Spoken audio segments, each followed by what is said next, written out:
beginning on Bloomberg Quint.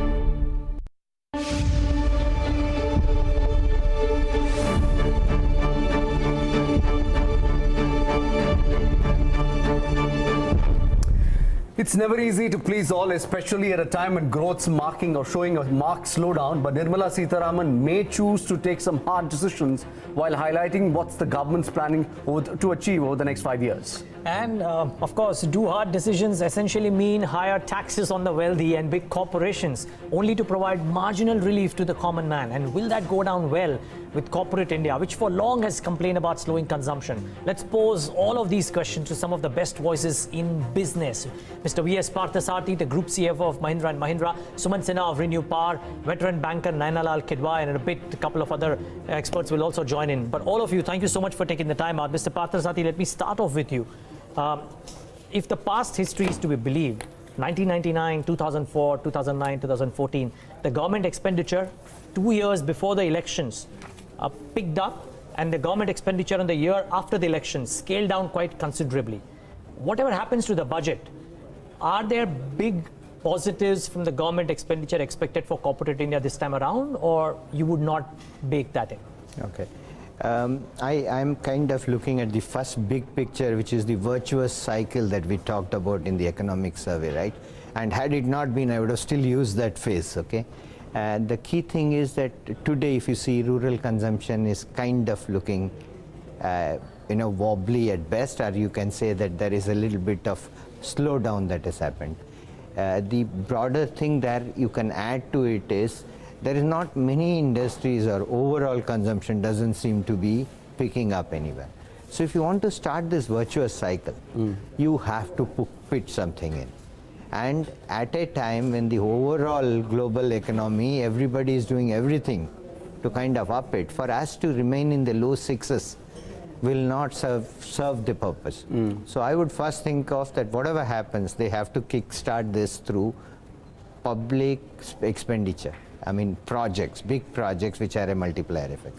So that's one thing that the outlay and this I would expect, because this is what the government wants. This is what India, I think, needs.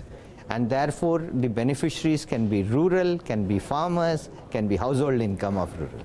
And I think that will kickstart the consumption, and that hopefully will has a fallback effect, or the effect on the Indian industry as well. So I would kind of put farmer, rural and household first, and then say how do we do it. So in the budget, if that is what happens, this is not necessarily expenditure. I would think of this as investment. Okay. The second one, which is a big problem, is that US had one lemon, and then they decided they are not going to have any further lemons if they have to survive and thrive. Sure. Our whole banking and NBFC segment seems to be in a logjam.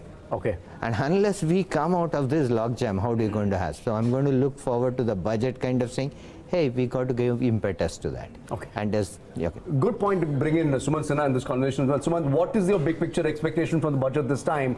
The economic survey harps on private sector investment. Is there an enabling environment for private sector to start investing? Well, I think there are some serious problems and hurdles in the face of trying to kickstart private sector investments, and I'll tell you what they are. Number one, obviously demand is not really picking up, so that's one big factor. The second is there's not enough liquidity in the system from a lending standpoint. And number three, interest rates are very high, and cost of capital therefore is very high. And unless there is some break to any of these factors, I don't really see investments, private investments, really beginning the virtuous cycle that the economic survey has talked about. So the question really is, how does the government get out of this logjam? How do you kickstart the cycle again? We sort of at the 5.8% in the last quarter GDP growth. The economic survey is saying that it's going to be 7% in the next year. So how are we going to start trending upwards again? Really, there are 2 or 3 factors that might encourage that. So number one really is exports. Right? Now, exports, as we all know, are not really growing very well. So, and given the geopolitical environment around the world, I don't suspect that exports are really going to provide that catalyst or that fillip to the economy. So what are the other options? The second option is some form of massive divestment for the government to raise more capital that it can then spend in areas in the form of a quasi-fiscal stimulus. So let's say instead of selling 90,000 crores, which was the target last year, the government sets a target of 200,000 crores. With that extra 100,000 crores, it actually spends it in either giving tax breaks or some sort of investments, benefits to the corporate sector. So that could be a second way of doing it. But that would require some heroic assumptions and a fair bit of work over the course of the year in terms of the disinvestment process. What is the third method? The third method might be really trying to reduce interest rates faster, reduce the cost of capital, thereby spur consumption demand and investment demand. But the problem in that is even though the RBI is cutting rates, they're doing so slowly. And the second thing is transmission is in the economy is broken. And so therefore, the urgent task of the government is to fix the transmission of lower interest rates into the economy. And so therefore, fixing the financial sector is absolutely critical. So the question is, what can the government do to fix the financial sector? And there, perhaps, you can massively recapitalize the banking system in some way, shape or form. That perhaps could be one way to get the banks to start lending more and passing on higher rate cuts to the corporate sector. I don't know of what other mechanisms other than, and of course beyond that, the government needs to look at things on a sector by sector basis. Each sector has various problems. They need to fix those problems and they need to fix those on an urgent basis. Otherwise, that lack of structural reforms across sectors is really dampening animal spirits as well. And so therefore, people are not really seeing a good positive investment environment along with the other issues that I just mentioned. And that is really what is keeping investments down at this point. Right. And that whole thing has to be addressed. Now, that really can't be addressed in the budget only. It has to be done across the course of the year and not just 1 year but several years. Okay, Sumant, point well taken. A whole host of measures that you've laid out, and at the core of it would be the government investing. Naina Lal Kidwai, where is the money going to come from? The government, does Nirmala Sitharaman have the fiscal headroom to go ahead and make these investments? Where is she going to mobilize additional resources from? And do you think perhaps the time is maybe prudent for the government to sacrifice fiscal prudence at this juncture and perhaps spend a little more? You have so rightly highlighted the horns of the dilemma, exactly this. We need spending in order to ensure growth and bring back the animal spirits, which both Sumant and Parthasarathy spoken of. But on the other hand, where is the money? So I think the dilemma really is this current year. I agree that disinvestment is a great way to do this, but disinvestments take time.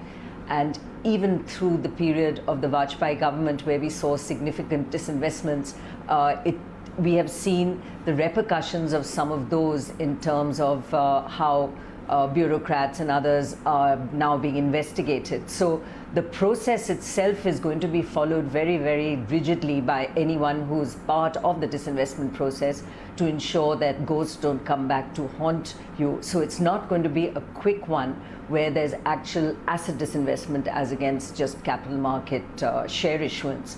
Now, when we look at the disinvestment piece, there is, of course, the whole asset monetization, which is rightly touched on at the economic survey, where there are assets, unproductive assets, land, ownership, etc., which sits in each of these public sector units, and looking at bringing some of that back into the economy could certainly be another way, but that's going to take time. So in the near term, when we need infrastructure, and the private sector is not a big participator in infrastructure now we've seen the issues in the sector, government spend for infrastructure becomes key. So I would certainly argue for some leeway in the fisc, enough to stay the course or the glide path as we have it, but some leeway where, in fact, every percent that we give our economy in terms of fiscal deficit leeway brings 40,000 crores. So maybe 40,000 to 80,000 crores could come from pushing our targets out a wee bit. But it cannot be that we go back to fiscal profligacy in a way that we are not then seen as responsible and that our ratings begin to suffer. So I think we need growth this year. Bringing back the rural economy, as Parthasarathy said, is key. I think we need to look at agricultural reform in a way that farmers who we subsidize enormously actually receive this benefit directly, and inefficient subsidies go away. But I do think farmer action is required, and that brings back rural spending to Firmly some into extent. focus. I think, as Sumant rightly highlighted, exports, we have a huge opportunity today because Right. of China vacating the space and the whole China-US trade issue is throwing up opportunities around the region, and India can participate a lot more than we have in some of this. So let us look at exports as well, because at the end of the day we can have domestic consumption, but if you have domestic consumption you don't get savings and investment. So you need a combination of export-led growth and consumption-led growth domestically to bring back investment, which is so badly needed. Yep. So I would say, in order for this to happen, we also, of course, have to have a much stronger financial system, Yep. which both the previous speakers have highlighted alluded as to an as issue. well. I don't know if all of this comes through the budget. A lot of it has to be RBI. So let's wait and see the direction True. that is set on this. I would just, as a last point, say one sector which has not been mentioned is the real estate sector, in dire need of help and support. It's usually one which kickstarts economies. So let's look at not just affordable housing, but real estate and housing in general, because that brings in steel, cement, jobs, and has a huge fillip for an economy that has a robust real estate sector. Well surmised, Ms. Kidwai. Kiran Mazumdar Shaw is also with us. Ms. Shaw, I reckon nobody would debate any of the points. The question only is, how much is possible to do in this budget? A lot of things are beyond the budget, done over the course of the next 12 months. What do you anticipate the budget to dish out for corporate India? So, you know, everyone's kind of referring to the economic survey and saying, how do we kickstart this virtuous cycle? And that is the big question mark. I personally believe that, you know, it'll have to be the government that kickstarts investment. And I think that investment to me should be in the form of mega infra projects. And again, you're all going to ask, where is that money going to come from? And I believe that it's going to need a combination of funding and creative financial schemes. One is, of course, divestment, which everyone has spoken about. I think we need to ease the fiscal deficit a bit. I think we will have to basically sacrifice some of that to kickstart the economy. I also believe that this infra has to be about building rural infrastructure that connects rural economies to the urban markets, because that can actually start boosting a bit of domestic consumption as well. The other aspect, of course, is industry itself. If you look at Naina's comments on an export-led growth, I think our rupee is too strong. I think we need to be far more competitive. I think we shouldn't artificially buoy up the rupee. I think we need to make sure that we are more competitive, and thereby I think the corporate tax levels need to definitely come down to 25% levels. I believe that we need to continue with some of the export tax holidays and tax SOPs to get more energy in the system and to make us more competitive. Cost of capital, everyone has agreed that it is too high and it is making us uncompetitive.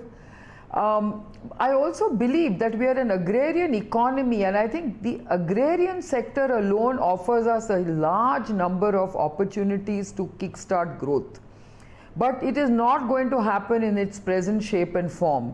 We do need to replicate the Amul model, the cooperative dairy model in cooperative farming. I think FPOs offer us a very, very interesting opportunity to get aggregated agriculture, agricultural modernization, as well as value-added agriculture through agri-tech and food processing. Sure. I think and this we will sort of create a very large opportunity to build the ecosystem, which is right now very, very scant in terms of logistics, cold storage, supply chain. All this can actually be a very interesting way of kickstarting an agrarian economy. Sure. So, as coming from India Inc., I really believe that there is a supply-demand problem. Okay. Infra certainly doesn't have that supply-demand problem because there's a huge demand for infra which we need to address. Yeah, yeah. So I think there are very interesting opportunities overall. Okay, I'll take that point, Ms. Shaw. But the question on infrastructure, perhaps both to Sumant and to Parthasarathy, and Ms. Parthasarathy, perhaps you can respond to this.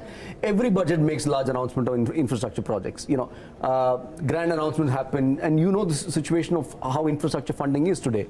Most non-banking finance companies are in trouble. There is a liquidity problem. In some cases, there is a solvency problem or a governance problem.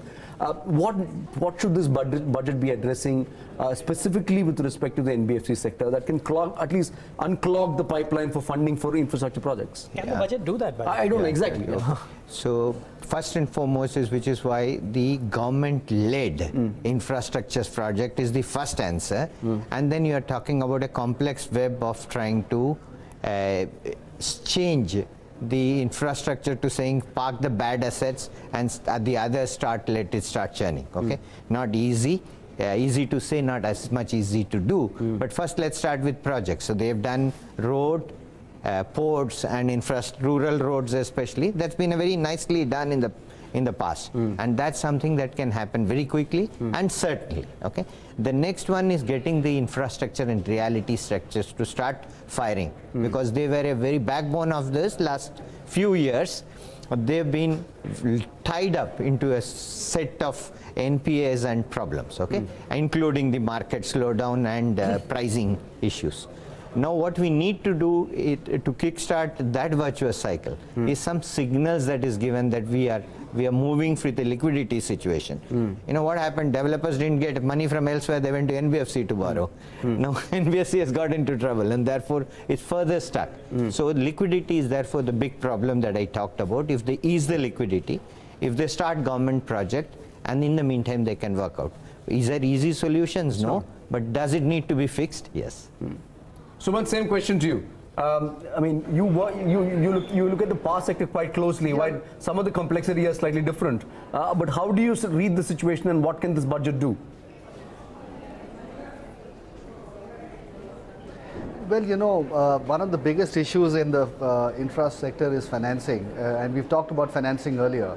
The reality is that almost 75% of the capital that has to go into the infra sector has to come from debt sources, whether they're domestic or international. And so I think unfreezing, unclogging the financial cycle, financial lending part of it, I think that is extremely critical, and we've talked enough about that in the past, so I won't dwell on that again. And the second issue that the government has to think about is how to really create the right enabling framework. And every sector requires, as I said earlier, some issues to be sorted out. For example, in the power sector, the discoms have to be dealt with. They're just fundamentally not healthy. And that sickness passes its way through the entire value chain in the transmission side and the generating side. So unless that issue is fixed, we really can't see a big revival in the power sector, and the $30 billion investment in the renewable energy space that the economic surveys talked about on a per year basis, the 4.2% demand growth, that will not then get met fundamentally. So we need to really find ways to address it. Now, the question is, what can the budget do? The budget, unfortunately, is not the right forum through which to address a lot of these infrastructure problems and issues that we face. Perhaps the budget only needs to say that, look, the government is cognizant of these issues, and we will work over the course of the next 1 year through the relevant ministries and with the states to actually fix some of these issues. The second thing, in which India is very poor, which the economic survey also talked about, is contract enforcement. India is ranked about 160 something out of 190 countries on contract enforcement, right? And that there are 2-3 different aspects to it. The sanctity of contracts from the point of view of both the parties that enter or the parties that enter into it. The states are very big partners in some of these contracts, so they have to stay honest on their contracts. And the second, of course, is the enforcement of the contracts, the legal mechanism. And we all know, and the economic survey has talked at length about the judicial aspects as well on enforcement of contracts. So that's another area that needs to be fixed. And the third area is public-private partnerships.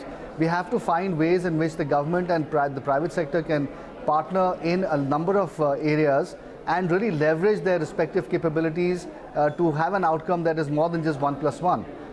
And so I think those are the areas that we need to focus on: financing, solving the sectoral problems, contract enforcement, and then I think more public-private partnerships to make sure that we catalyze more investments in the sector. So I think those are the things that are required to really propel the infrastructure sector to go ahead. But I don't know that a lot of that will be announced necessarily in the budget, other than perhaps giving a general direction to the budget, to these sectors going forward. But these are critical areas. Ms. Kidwai, so many critical areas, so many avenues for expenditure. What about income? Now, is there a nuclear option? Can you announce, for example, a higher dividend from the Reserve Bank of India, because the number is not out as yet? Can that happen? Can they do other measures? The CES talking about some innovative measures, sovereign dollar fund as well, that could happen. It's not done in the past, and there are question marks about the impact that such a thing can have on the Indian yields and the currency as well. But what do you think can be done aside of asset privatization, which almost everybody's already spoken about? Yeah. So tax-free bonds for infrastructure is clearly a way used in the past, quite effective. So I'm sure we'll see some action on that.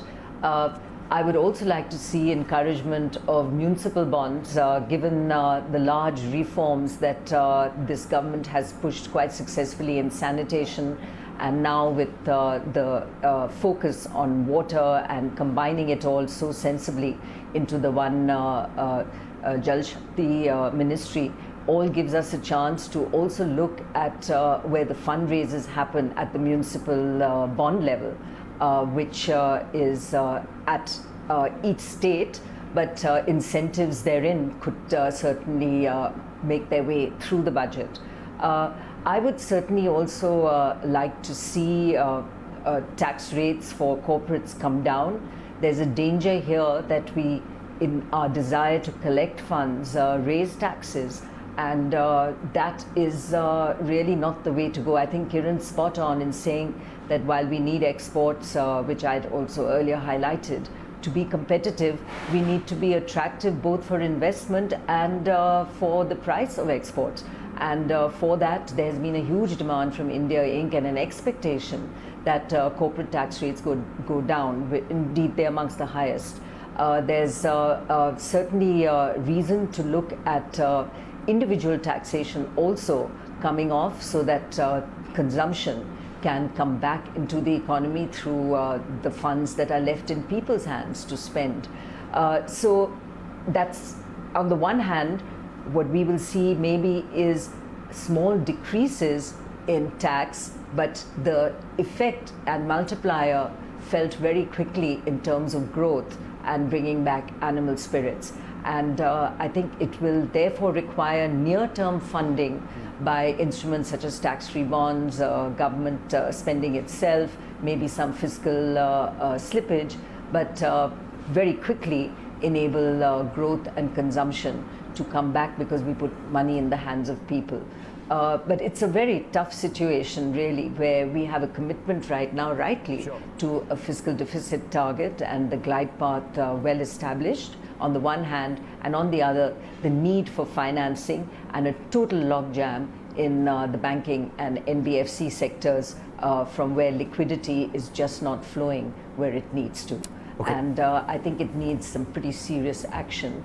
The budget and beyond the budget being critical to provide that. Sure. Naina Lal Kidwai, thank you so much for joining us with your perspective. Kiran Shaw, one question and one concern for the government has been in, creating jobs. Do you expect or anticipate this budget to offer incentives to corporate India and link it to the number of jobs they create? Is that a possibility? Well, I think, there is an opportunity to incentivize job creation through, linking investments to jobs for sure in industry. I think the MSME sector and the startup economy are also very important in this respect, because they do create a large number of jobs, but unfortunately they remain very stunted. So if you really want to amplify that job opportunity, you've got to find ways of funding them to scale up. And here I feel that you need private sector venture funds to come in and do that job for you, but I don't think there's any incentives for them because of the kind of tax structures and capital gains impositions, it doesn't make it interesting for them to invest and scale these startups to the next level. I think that's something the government ought to look at, because that is low-hanging fruits as far as I'm concerned.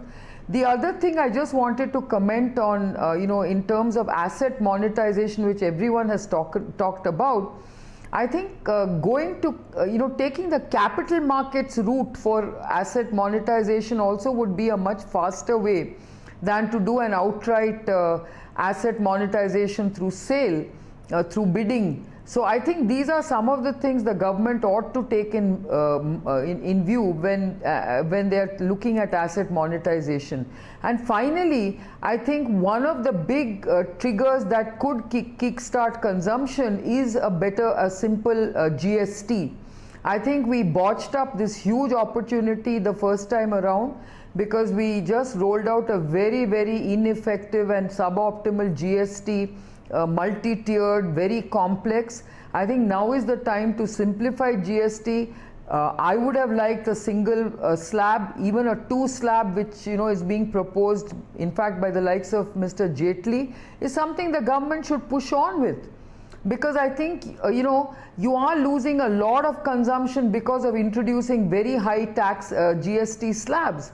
The 28% slab has had a huge impact on the tourism industry because of the 5-star hotels, the automobile industry because of the 28% applying to a large number of luxury cars, and so on and so forth. I think you need to look at the GST and its multiplier effect when you bring it down. Well, that's a valid point. A lot of people have made this, that because of the higher rates, we're just not getting those car sales happening, and therefore the tax is being lost. All right, an hour from now, of course, we'll hear the Finance Minister present the budget. Not a briefcase this time around. Keep that at the back of your mind. That's a bit of a deviation from what we've been used to. But Nirmala Sitharaman there. It looks like a parcel. It looks like a gift. Yes. A gift, perhaps, I don't know, or maybe just a bunch of documents around with the official seal on it. I guess that's but the brown briefcase is missing. For the first time, you're not seeing the briefcase this time around. Anyways, but something that I would want to indulge both Ms. Shaw and Mr. Parthasarathy. Mr. Parthasarathy, we spoken about asset sales. Now, there's one way to do it. You have these global ETFs or global liquidity sloshing around. Put up good assets for sale, foreign money will come in. What about corporate India?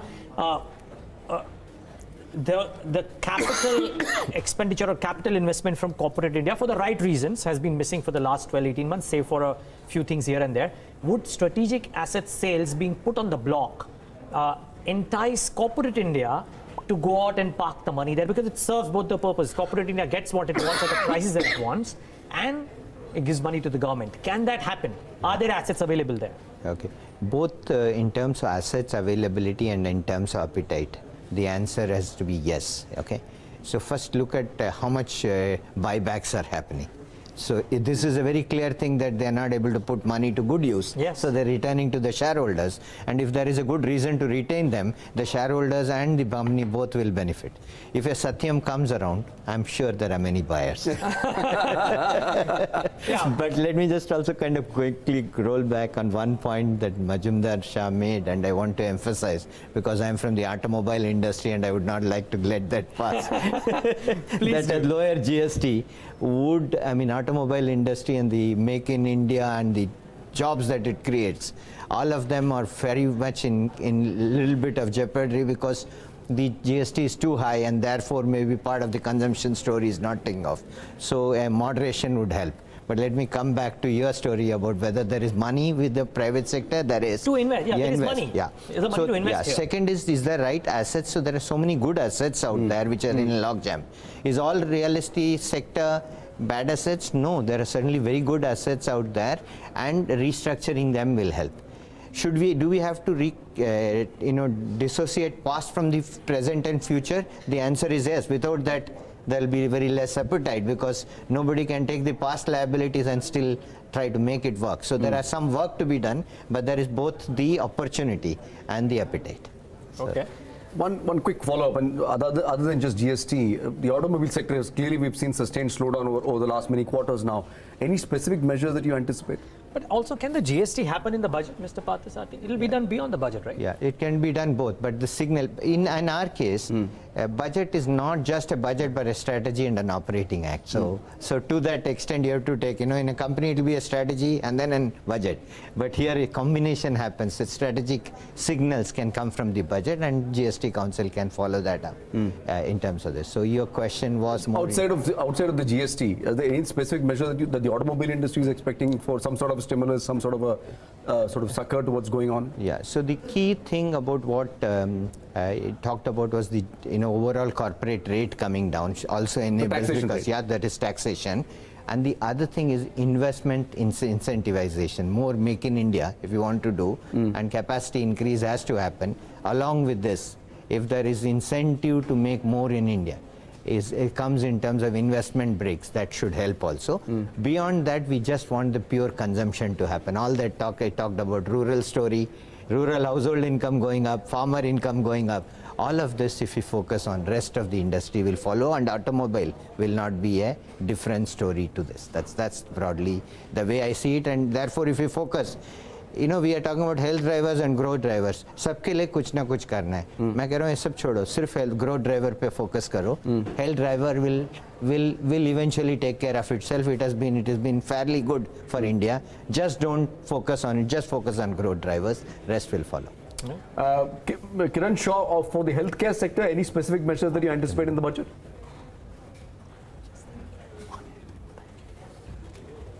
Both healthcare and I want to touch upon another area, which is research and development. I think healthcare, for sure, we want many of these chronic disease medications to be exempt of GST or zero rated GST, whatever you call it, especially cancer drugs and diabetes drugs. I think they should be exempt, and this is hurting the pockets of patients a lot.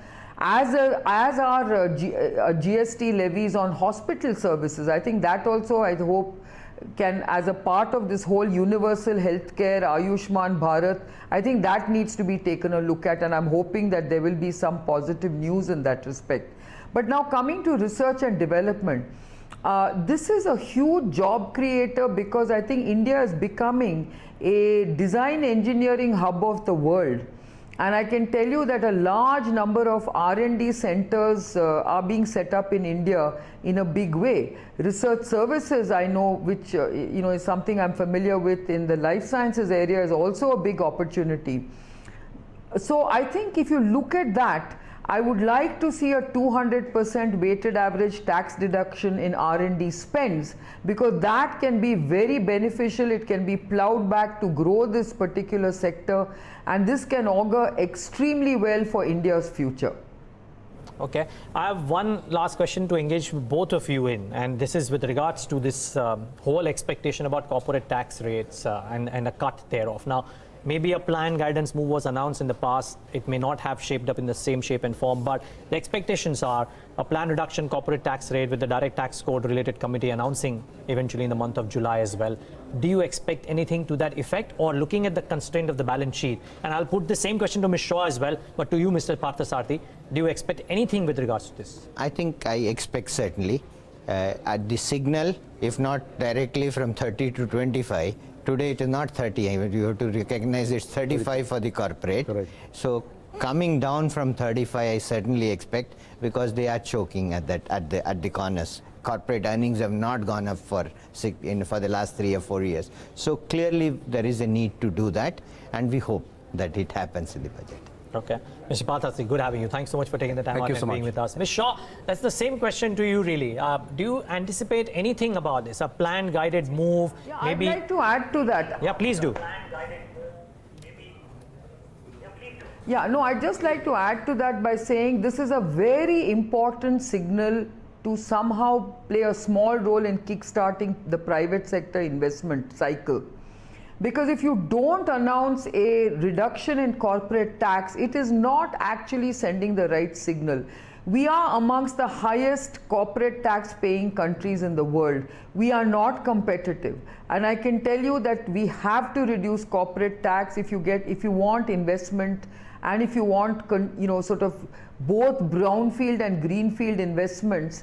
This is the only way to do it, because this will also have a nice effect on the stock market itself. So I think this has a nice ripple effect, and a government must seize themselves of this opportunity. And I believe that in any case, there are various other ways in which corporates are trying to reduce the corporate tax burden. But this would be a very important signal and a very easy trigger to kickstart private sector investment in a good way, in a big way possibly. Ms. Shaw, one final question. What do you think this budget should stay away from? What don't you expect the finance minister to do this time?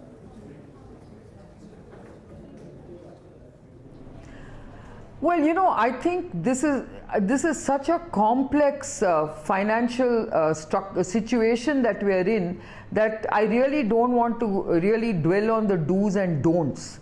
I just believe that increasing tax is something they should stay away from, if that's one ask that I have. Okay, Ms. Shaw, appreciate your time. Thank you so much for taking the time out and speaking to us at Bloomberg Quint. And let's hope all of us have a good budget. Well, that's Kiran Shaw of Biocon, and of course the whole panel. I think, Harsha, the common consensus seems to be that maybe some guidance around corporate tax rate cuts, if not the actual cut. The actual cut is anyways very difficult. And privatization. Everybody in the markets to corporate India, everybody's talking about one thing: asset privatization. No, but think about it. While we were talking to Ms. Parthasarathy, I was sort of reminiscing the whole thing. The conversation around the budget hasn't changed for the last 10 years. The only idea that we spoke about for additional mobilization of resources has been divestment. And that's exactly what we've been talking about for the last 10 years. Yeah, 80,000 crore can be 2 lakh crore or whatever. That's semantics. The other thing is, either asset sale.